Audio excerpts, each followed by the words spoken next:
자, 다음은 11차 주 2교시가 되겠습니다. 우리 교환 14페이지 봐주시기 바랍니다.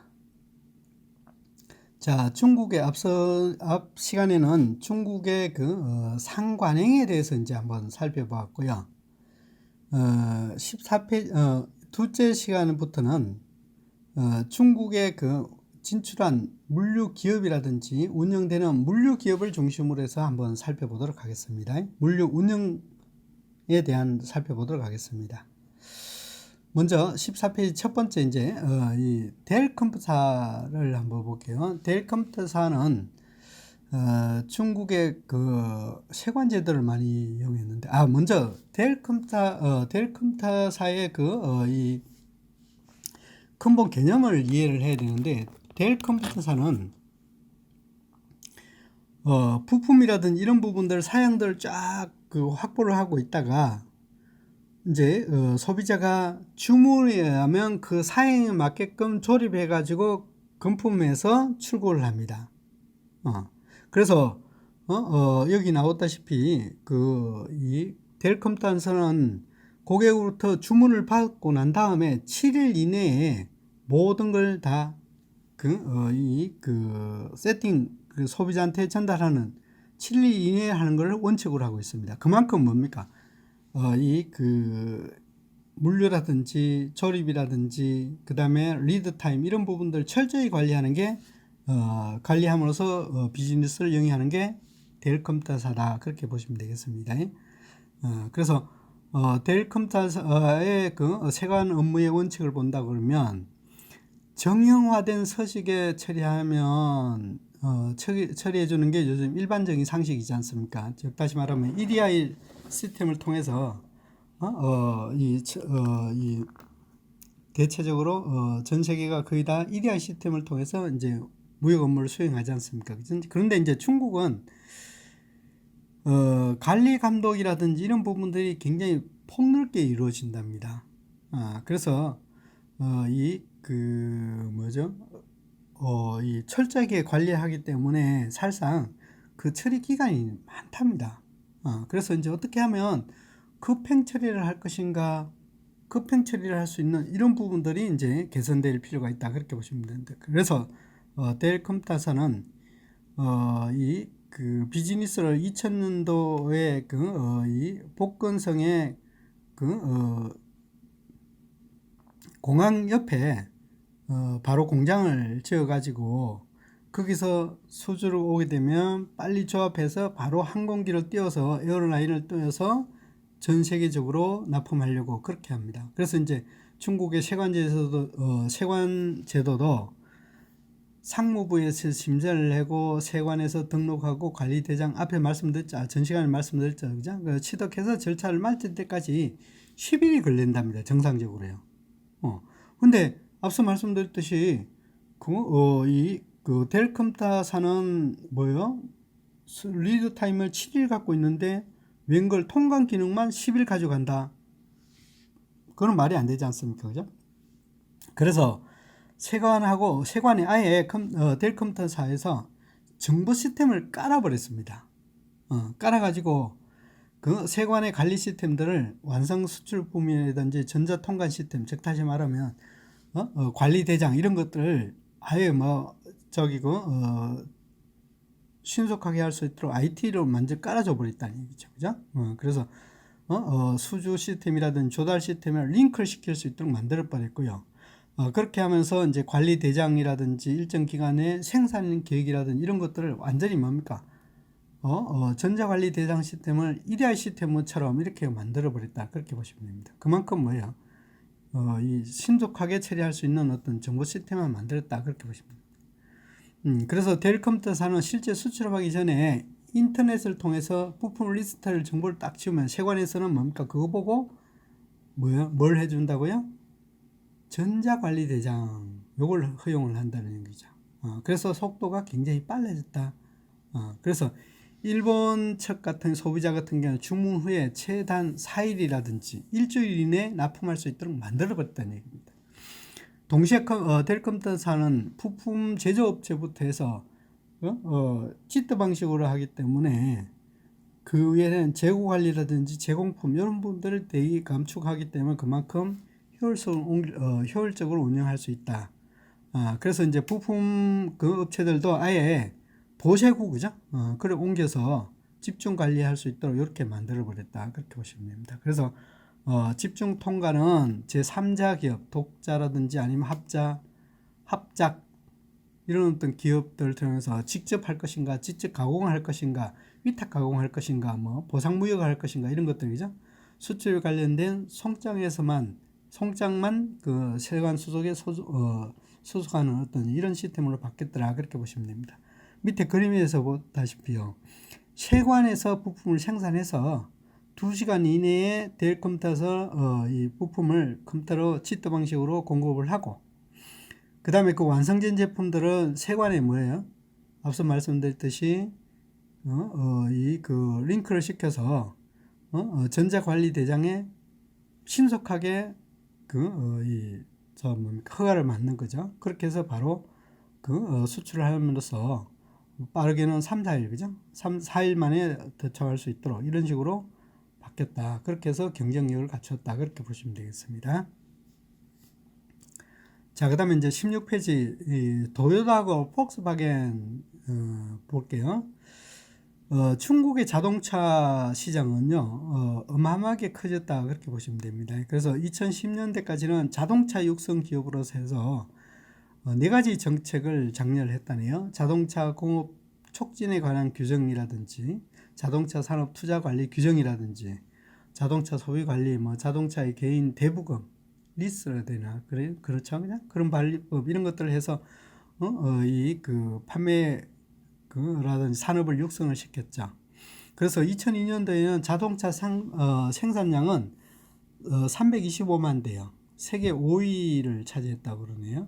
근데 제가 그 밑에 있는 자료 그죠? 그래프를 본다 그러면 20년대는 승용차가 총 수요가 뭐예요? 3,490만 대. 어마어마하죠, 그죠? 그래서 세계 자동차 생산국 현황을 본다 그러면 이 중국이 급성장을 하고 있죠. 2001년도부터 해서 2009년도까지 해서요. 거의 한 300만 대 생산할 수 있는 능력이고 반면에 이제 미국이라든지 일본 같은 경우는 뭡니까? 2000년대 말에서는 뚝 떨어지고 있는 그런 부분이다. 그죠? 한국도 뭐처럼 이제 떨어지고 있는 그런 부분이라고 보시면 됩니다. 그만큼 뭡니까? 중국의 자동차 수요가 폭증적이다. 그렇게 보시면 됩니다. 그래서 이 연평균 그 30% 이상 성장할 것이다. 그렇게 얘기를 합니다. 17페이지요. 그래서 자동차 완성차 메이커들은 공식적으로는 한 120여 개사라고 얘기를 하는데요. 실제는 300여 개사가 많답니다. 이런 제조업체들요. 적다시마 부품을 해서 조립 최종 완성해주는 그런 것들까지 다 포함한다. 그렇게 보시면 되겠습니다. 그래서 연간 한 3천만 대 이상을 생산한다. 그렇게 보시면 됩니다. 그래서 중국의 주요 자동차 그룹 상하이 그룹, 뭐 둔평, 제일, 그 다음에 창안, 뭐 베이징가 있는데 이런 어떤 계속 기업들이 생산하고 있고요. 특히 폭스바겐이라든지 닛산 이런 부분들도 실제적으로 많이 그룹에 참여를 해서 제휴를 해서 많이 하고 있죠. 우리 현대자동차는 어디 있어요? 베이징, 그죠? 베이징에서 생산을 하고 있는 그런 부분이다. 그렇게 보시면 됩니다. 그래서 자동차 부품 메이커들은 약 1600개사 정도 주요 메이커사들이라고 보시면 되겠습니다. 그래서 최근 많은 외자 기업들이 이제 출전을 했죠. 그죠? 그래서 진출을 했기 때문에 현재 메이커와 합병을 해서 내수 시장을 목표를 하고 있죠. 그죠? 그래서 급속히 자동차의 그 수요라든지 품질이 글로벌화 되어 가고 있는 그런 형태다.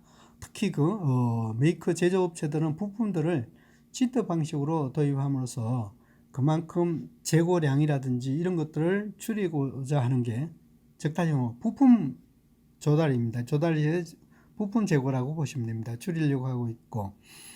그 다음에 이제 중국 메이커들은 아직까지도 정부의 보호책이 있기 때문에 생산뿐만 아니라 물류체계 이런 부분들이 아직까지는 뭡니까? 원활하지 않더라.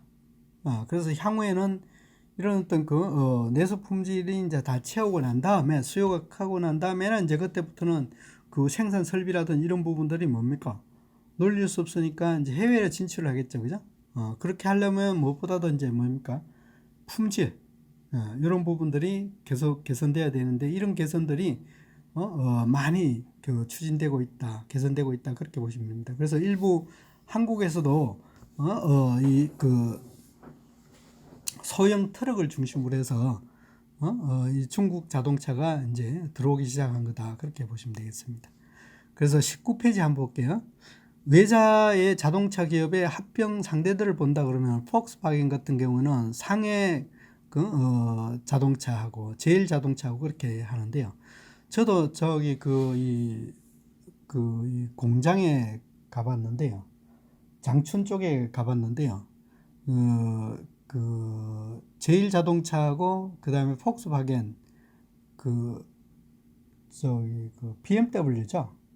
폭스바겐사의 BMW 자동차를 만드는데 그 조립 라인이라든지 이런 부분들은 거의 우리 한국의 이 형식은 다 따랐고요. 그 대신 이제 그 자동차의 부품이라든지 이런 부분들이 좀 품질 관리가 좀 떨어져서 그렇지. 그 당시에는 그죠? 한 5, 6년 됐나요? 그 당시에는 품질이 떨어졌는데 지금은 상당한 수준으로 올랐다. 왜? 폭스바겐의 기술이 도입됐기 때문에 이런 어떤 품질이 상당히 올라가고 있다. 그렇게 보시면 되겠습니다. 그래서 그 품질을 향상시키고 그 다음에 이제 내수가 끝나면 이제 어차피 그 생산된 제품들은 이제 그 세계로 수출하기 되기 때문에 이런 어떤 전 세계 그룹 전 세계 유명한 어떤 자동차 기업들하고 제휴를 맺죠. 그죠? 제너럴 일렉트릭 모터스라든지 뭐 도요타라든지 혼다라든지 이런 그룹들을 한다고 그러면 조만간 품질 관리가 상당한 수준에 오른다 그러면 그 자동차들이 중국산들이 이제 우수 쏟아지지 않을까, 수출되지 않을까 그렇게 봐지고 있습니다. 자, 그럼 왜 제가 이런 어떤 자동차 부분에 자꾸 얘기를 하냐면요. 자동차는 3만여 개의 부품을 조립해가지고 신속하게 조달해서 조립해가지고 그거를 뭡니까? 판매하는 부분이기 때문에 그만큼 물류가 복잡하다. 그렇게. 그래서 복잡한 물류를 어떻게 해결할 것인가 이런 부분들을 이제 계속적으로 관리해야 할 필요가 있다. 그렇게 보시면 되겠습니다. 그래서 20페이지요. 중국의 자동차 그룹들은 자체 생산, 외자 합작 투자, 그 다음에 인수한 외국 기업 이렇게 볼 수 있겠는데요. 한번 볼게요. 먼저 이 자차 생산한 것들은 창창 자동차 그룹이라든지 이런 부분이 되겠고요. 그 다음에 자차 또는 외국차 합작한 것들요. 둔평이라든지 베이징이라든지 뭐 이런 것들. 이게 이제 우리 현대자동차도 요 마찬가지입니다. 현대자동차 기술하고 그 다음에 둔평이라든지 뭐 어떤 현재 기업하고 이렇게 전략적 제휴로 들어갔더라 그렇게 보시면. 또 한 가지는 이제 자체 생산도 있겠지만 이제 인수를 해가지고 외국 기업이 인수한 외국 기업을 통해서 하는 것들요. 지리 자동차 그룹요. 그래서 우리도 이제 쌍용 자동차가 당한 이유가 그거지 않습니까, 그죠? 그래서 쌍용 자동차가 뭡니까 기술 제휴를 해서 결국은 그 기술들을 도면이라든지 기술들을 다 빼먹고 나니까 뭡니까 이제 매각해버리는 그런 것들요. 이런 어떤 기업들은 대체적으로 보면 그 고도의 기업의 기술들을 뭡니까 인수하기 위한 방법이 없다. 그렇게 함으로써 한꺼번에 품질을 높여주고자 하는 어떤 그런 의도도 있다 그렇게 보시면 됩니다. 아예 자차에다가 합작에다가 또 외국 기업을 인수하는 이런 부분이 있는데 그게 이제 상하이 자동차 그룹이라 그렇게 보시면 됩니다. 그래서 자체 생산하거나 아니면 외국에 합작해서 그 중국에서 팔거나 아니면 외국 브랜드를 한다든지 뭐 이런 거죠. 아니면 인수해갖고 외국 브랜드화해서 판다든지 그렇게 해서 실제적으로 이미지라든지 품질을 높이려고 이렇게 많이 그 다양한 정책을 수립하고 있다 그렇게 보시면 됩니다.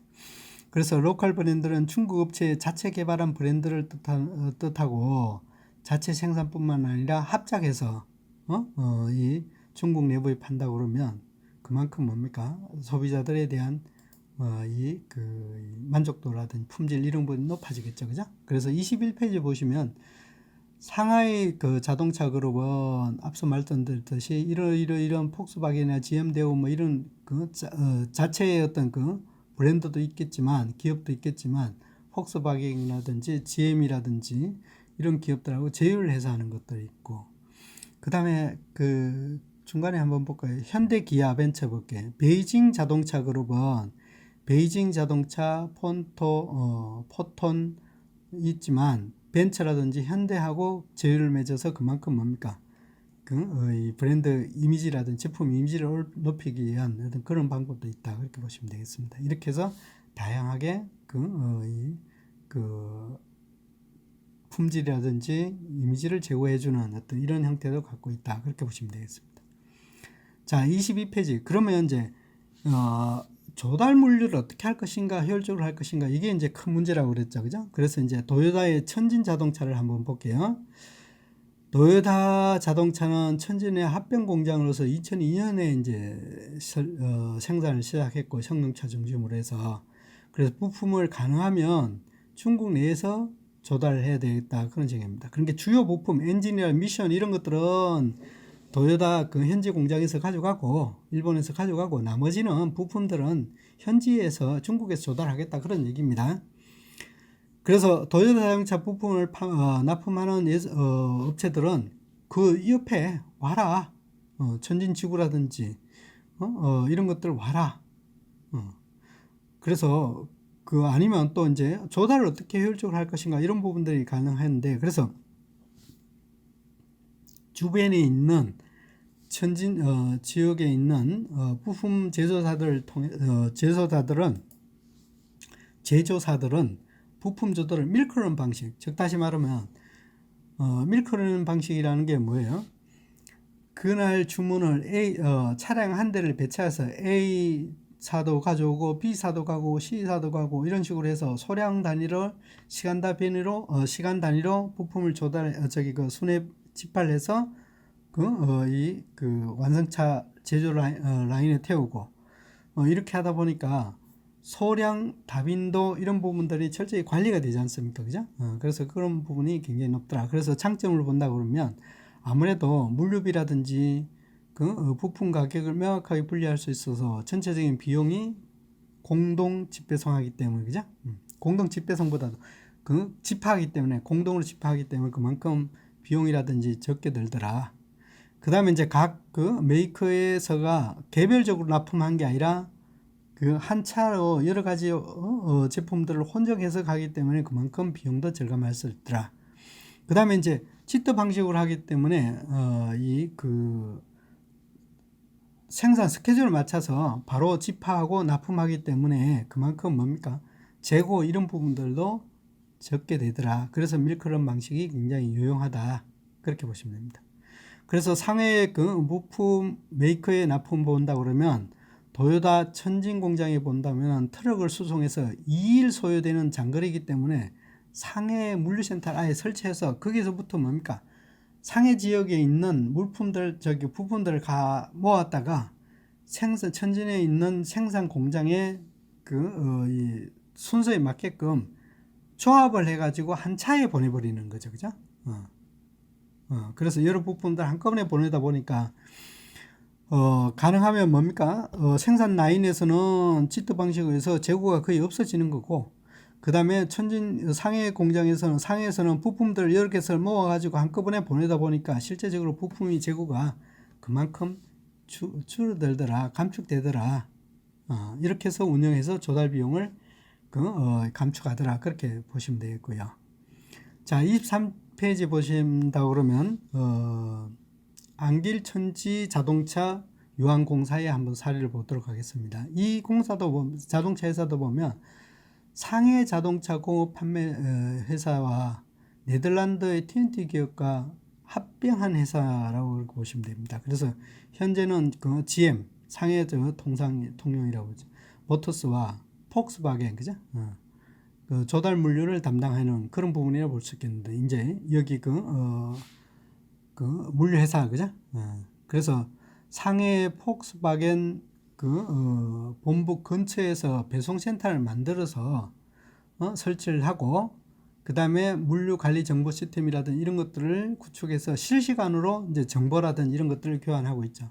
뭐 지트 방식은 100% 저기 네트워크 활용하지 않으면 그거는 말 쓸 수 없는 얘기죠. 그래서 지트 방식을 도입했기 때문에 정보 시스템을 운영했다 그런 얘기입니다. 그래서 폭스바겐은 조립이라든지 부품 납품 지시서 이런 것들을 뭡니까? 항상 폭스바겐 피드백을 받고 그에 따라서 생산 정보라든 수요 이런 것들을 전달해 가지고 실제적으로 리얼타임 있게끔 지정한 시점별로 배송을 할 수 있도록 이렇게 보충하고 그게 지트 방식을 공급할 수 있도록 그렇게 만들었다 그렇게 보시면 됩니다. 그래서 완성차 메이커와 부품 메이커 간의 중재 정보 시스템을 구축해서 부품 메이커들은 완성차 메이커들의 수요 생산이나 스케줄을 파악하고 빨리빨리 공급하고 정시에 배송할 수 있도록 한다 그러니까 재고가 감축되더라. 또한 완성차들은 이제 자동차 공업으로부터 직접 지트 방식으로 바뀌기 때문에 현지에 뭡니까 생산 라인에 재고도 줄어들 수 있고 안정적으로 생산을 할 수 있는 그런 부분이다 그렇게 보시면 됩니다. 즉 다시 말하면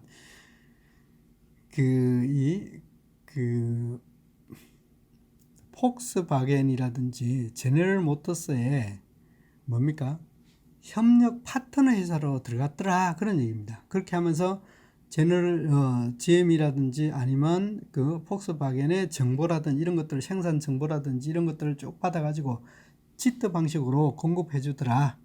예, 그런 얘기입니다. 예, 그래서 이런 부분이 보시면 되겠습니다. 다음은 이제 24페이지에 보면 하이얼 그룹을 한번 볼게요. 하이얼 그룹은 이제 뭐 잘 아시겠지만 저기 백스 가전제품으로서 13,000개 품목을 생산한다니 규격을요. 등급되는 거 그런 걸 13,000개를 생산한답니다. 그만큼 어마어마한 어떤 이 부품이라든지 규격 관리 이런 것들이 필요하겠죠, 그죠? 그래서 2016년도에는 가전사에 세계 3위를 했고요. 그 다음에 165개 세계적으로 생산을 한다네요. 생산 판매를 하고 있답니다.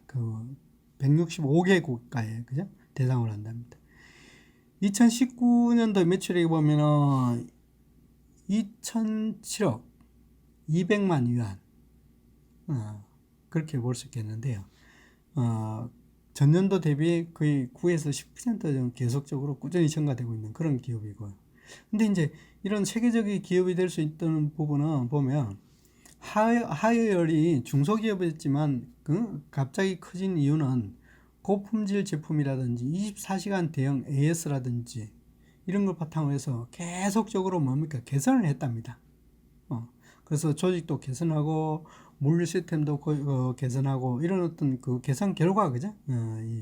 하는데 특히 이제 조달 물류하고 판매 물류를 구분을 시켜서 집중적으로 개선해서 성공했기 때문에 이런 어떤 오늘날이 있다 그렇게 보시면 됩니다. 그래서 먼저 부품 조달 물류를 어떻게 개선했는지 한번 살펴보도록 하겠습니다. 그래서 부품 조달은 100% 인터넷상에서 수주라든지 모든 게 다 수발적 관리를 하고 있고요. 그래서 생산 계획이라든지 재고 상황이라든지 이런 것들을 리얼타임 있게끔 실시간에 정보를 제공하고 그 다음에 하이엘의 부품 조달 정보 네트워크를 BBP라고 그러네요. 그래서 주문을 받아서 이제 공장 부품 물류센터를 이제 재고 보충을 하고 거기서 바로 뭡니까 지트 방식으로 공급하다 보니까 종래의 10일의 리드 타임을 부품 조달 10일 리드 타임을 3일로 단축했다. 이거는 정말 어마어마한 겁니다. 실제적으로 그만큼 이 개선을 강도 있게 했다 그렇게 보시면 됩니다. 그래서 공장물류센터의 납품팀들은 인트라넷을 통해서 이 길이라든지 차기의 생산 계획이라든지를 확인하고요. 바로 거기서 뭡니까? 저기 그 준비가 들어갈 수 있도록 그렇게 만듭니다. 그래서 조립 라인에서는 발주 시기에 대해서 4시간 이내에 바로 찹할 수 있도록 이렇게 만들어냈다는 얘기죠. 그래서 그거 하기 위해서는 독일의 그 샵에서 개발한 ERP 시스템을 하면서 도입하면서 그만큼 뭡니까? 안정적으로 운영하고 있다. 그렇게 보시면 되겠습니다. 그래서 공급업자 종래 2,336개 사회를 이제 이 규모화하고 경쟁을 시키면서 660개로 줄이고요. 그 다음에 이제 글로벌 경영의 거래를 강화하기 위해서 부품이라든지 이런 품질 낮게 이런 부분들을 철저히 관리해서 그만큼 효율성을 높였다. 그렇게 보시면 되겠습니다. 그래서 이 공급자에게 생산 조립 근처에 있게끔 만들어 버렸다는 얘기죠. 그래서 바로 뭡니까? 생산하자마자 바로 스케줄에 의해서 생산하자마자 치트 방식으로 공급할 수 있도록 이런 어떤 아예 공급 단지를 만들어 버렸답니다. 입주하게끔 만들었습니다. 그래서 공급자들은 공동으로 부품을 설계를 하거나 납품을 할 수 있도록 만들고요. 그러면 금품할 때는 아예 공장에서 납품하는 게 아니라 치트 방식이 그렇지 않습니까? 공장에서 제조 라인에서 품질 검사하는 게 아니라 납품업체가 모든 품질을 관리해야 되기 때문에 아예 물류센터에서 공급하는 물류센터에서 우리 직원을 파견해서 거기서 이 부품이라든지 이런 부분들을 확인하고 금품 검수를 하고 난 다음에 뭡니까? 납품을 할 수 있는 이런 조건을 바꿨다 그렇게 보시면 됩니다. 그래서 그 하이얼 기업의 조달 물류 같은 경우는 앞서 말씀드렸던 생산 계획을 통해서 치트 방식으로 하는데 공급을 어떻게 해요? 정보를 실시간으로 이렇게 유도를 할 수 있도록 만들었다. 그렇게 보시면 되겠습니다. 그 다음에 이제 부품이라든지 금품은 어디에서요? 물류센터에서 우리 직원들이 파견해서 거기서 금품하고 난 다음에 도장 찍히면 그걸로 가지고 공급할 수 있는데 그거를 뭡니까?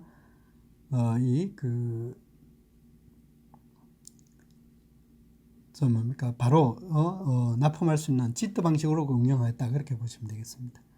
25페이지 이제 납품 시스템으로 온다 그러면 독일의 독일 샵의 ERP 시스템을 도입했다고 그랬죠, 그죠? 그래서 공장 물류센터에서 배송센터까지 8시간, 24시간, 4일간 뭐 이런 식으로 해서 판매망을 구축할 수 있도록 이렇게 만들었다 그렇게 보시면 됩니다. 그래서 배송센터는 연해 지역 공업 지역을 중심으로 해서 26페이지요. 되어 있는 것들을 내륙으로 이렇게 연결해서 공급할 수 있는 그런 체제를 갖추었다 그렇게 보시면 되겠습니다. 자, 27페이지. 그러면 이제 두 번째 판매 물류를 한번 볼게요. 조달이 아닌 이제 판매 물류예요. 중국의 그 생산 거점은 청도라든지 뭐 귀주라든지 이런 대련이라든지 이런 어떤 5개 지역을 중심으로 생산을 합니다. 그래서 판매는 자사도 대도시 같은 경우는 1, 2급 도시 같은 경우는 직접 판매를 하지만 판매망을 거쳐가지만 뭡니까? 그 외 지역은 판매점을 이용하는 거죠. 그죠? 판매 대리점 형식으로 이용합니다. 그래서 전국적으로 판매를 합니다. 그래서 전국적인 자사 판매 센터를 설치를 하고 거기에 대해서 공장의 재고를 확보하지 않고 생산 라인에서 출하된 제품들을 바로 배송센터로 수송하기 위한 이런 어떤 체제를 구축하고 있다. 그래서 성도 특구 같은 경우는 42개 물류센터를 운영하면서 하고 있고 납품처가 성도의 경제특구 등을 중심으로 한 8시간 이내 할 수 있도록 성지역은 24시간 이내 그 밖에는 뭡니까? 4일 이내에 배송할 수 있도록 이렇게 시스템을 구축해서 운영하고 있다. 그렇게 보시면 됩니다. 참 이런 거 보면 중국의 그 광활한 지역에 이런 어떤 운영 체계를 갖추고 운영을 한다는 것은 정말 대단하다. 그렇게 보시면 되겠습니다. 그래서 이런 어떤 운송 관리 업체를 철저히 관리하고 있는데요. 그래서 일정한 요건이 되지 않으면 아예 이 파트너로서 뭡니까? 성립이 안 됩니다. 그래서 그 요건들을 한번 보도록 하겠습니다. 기업 같은 경우는 도로운송 전문 기업에 돼야 되고, 그 다음에 그 도로수송 경영, 그 성도별 다 할 수 있도록, 그죠? 돼 있고, 자본금, 경영 실적, 그 다음에 이제 전문 인력, 그 다음에 설비들, 그 다음에 차고지들, 오른쪽에 차량 대수라든지, 그 다음에 이제 차량의 그 형태들, 차량의 연수도 있네, 그죠? 내연수도 있네, 그죠? 내구 연한이 5년 이내에 되고, 탑차가 있어야 되고, 보험금을 한 대당 40만 이상 가입을 해야 되고, 그 다음에 운전기사도 20세에서 47세까지 그 교통위반 경력이 없는 자, 이런 식으로 해서 철저하게 관리를 하면서 그만큼 이런 조건들이 시스템들이 움직이지 않느냐, 그렇게 보시면 되겠습니다. 자, 그 다음에 이제 28페이지 네트워크를 어떻게 구축했느냐를 한번 보도록 하겠습니다. 앞서 말씀드렸듯이 이제 이 광활한 지역에 어떻게 그 상품을 원활하게 이 지원하고 관리할 수 있느냐, 이게 이제 관건이라고 볼 수 있겠는데, 그래서 고도의 물류 기능이 요구되고 있는데, 하이얼은 42개의 배송센터를 설치했지만 시골에 정향까지의 배송하기에는 아직까지는 뭡니까? 굉장히 물류 네트워크가 부족한 그런 부분이다. 그래서 그거를 보완하기 위해서 우편, 우리나라 얘기하는 우정국을 이용하는 거죠. 그죠? 우정국은 뭡니까? 이전 공사부터 해서 공산당부터 시작했을 때 그 사회주의부터 모든 걸 관리 통제하기 위해서 우편물을 관리하기 위해서 이제 전국적인 시골 단위라든 다 네트워크 구축돼 있지 않습니까? 그래서 우편을 이용하는 거죠. 그죠? 그래서 중국 우정국은 하이얼 그룹에서 전체 그 30% 이상 배송을 업무를 하는 그런 부분이 있다. 그렇게 그만큼 뭐예요? 이 위탁률이 높다. 그렇게 보시면 되겠습니다. 그래서 창고라든지 수송 관리 업무는 아웃소싱을 하고 있는데요. 공장 물류센터로 이제 청도 개발구에서 위치한 국제 물류센터 외에 전국에 약 42개 배송센터가 있고, 지방 창고는 임대형으로 하고 있고요. 그래서 자차도 200대 외에 우정 물류를 사용하고 있더라. 그래서 또한 민간이라든지 외자기업 물류업체를 많이 이용하고 있더라. 효율성이 높으니까, 그죠? 그래서 하이얼은 민간 사업자 수송 조건을 앞서 기술한 조건들 앞에 있죠, 그죠? 그 위탁 선택 조건들, 그죠? 그래서 부합된다 그러면 입찰 통해서 하는 거고, 그렇지 않으면 뭡니까? 탈락시키는데, 무엇보다도 이제 통일화된 관리 방식들이 하나의 업무 표준을 통해서 통일한 업무를 했다는 얘기죠. 그래서 우리 시스템에 들어오면 그걸 시스템을 깔아주고 그 시스템 내에서 업무를 볼 수 있도록 이렇게 한다니까 그만큼 운영의 효율성이 높아지더라. 그렇게 보시면 되겠습니다. 자, 그 다음에 이제 29페이지 하나 더 살펴보도록 하겠습니다. 캐논을 한번 볼게요. 캐논이라 그러면 실제적으로 우리 사무 업무 기기를 중심으로 하는 그런 일본 계열이죠, 그죠? 그래서 캐논은 80년도에 북경 조상기구라는 뭐 어떤 기술 제휴를 해서 처음으로 이제 중국을 진출했답니다. 생산 거점은 북경, 대련 해서 쭉 10개 도시 있네, 그죠? 그 주요 도시만 들어간 거죠, 그죠? 특히 그 대외 개방을 통해서 부품 사업이라든지 이런 부분들은 이제 주강 삼각주를 중심으로 해서 집중 투자를 했죠. 즉 다시 말하면 그만큼 뭐예요?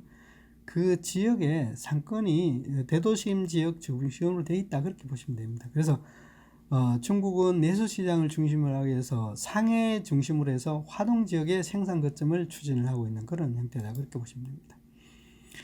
그래서 1997년 3월에는 북경에 그 가능이라고 그러면 맞아요. 가능 요항공사를 그 판매라든지 물류 정보 이런 것들을 점진적으로 추진을 하게 되었죠. 그래서 중국 시장에서 판매 확대를 하기 위해서 이제 중국의 판매 네트워크를 이제 아까 이제 물류 네트워크를 구축했고요. 2002년에는 주해 보세 구역에서 가능 물류라는 전문 회사를 자회사를 설립했다고 그러네요. 그래서 중국 전역에 수주를 받고 3일 이내에 배송을 목표로 하는데 소주라든지 심천 등의 그 생산 공장의 제품을 내륙으로 운송할 수 있는 데는 약 일주일 정도 소요된다 그렇게. 그래서 캐논은 미쯔비시 상사와 제휴를 해가지고 2005년도에 배송 물류센터를 했죠, 그죠? 설립을 했습니다. 시스템을 구축했습니다. 그래서 이걸 하기 위해서 이제 2002년부터 중국의 전역의 이제 교통망이라든지 이런 것들을 이제 상황들을 실태 조사를 했죠, 그죠? 그 결과 그 40개 건역으로 나눠가지고 자사 창고라든지 배송센터를 건립했고 그에 대해서 물류 정보를 일본 물류 정보 시스템을 그대로 갖고 왔다 그렇게 보시면 되겠습니다. 그래서 물류를 행정 단위로 면허를 필요하기 때문에 전역을 커버하기 위해서는 현지 기업에 적극적으로 이렇게 도입을 했다. 그렇게 얘기를 하고 있습니다.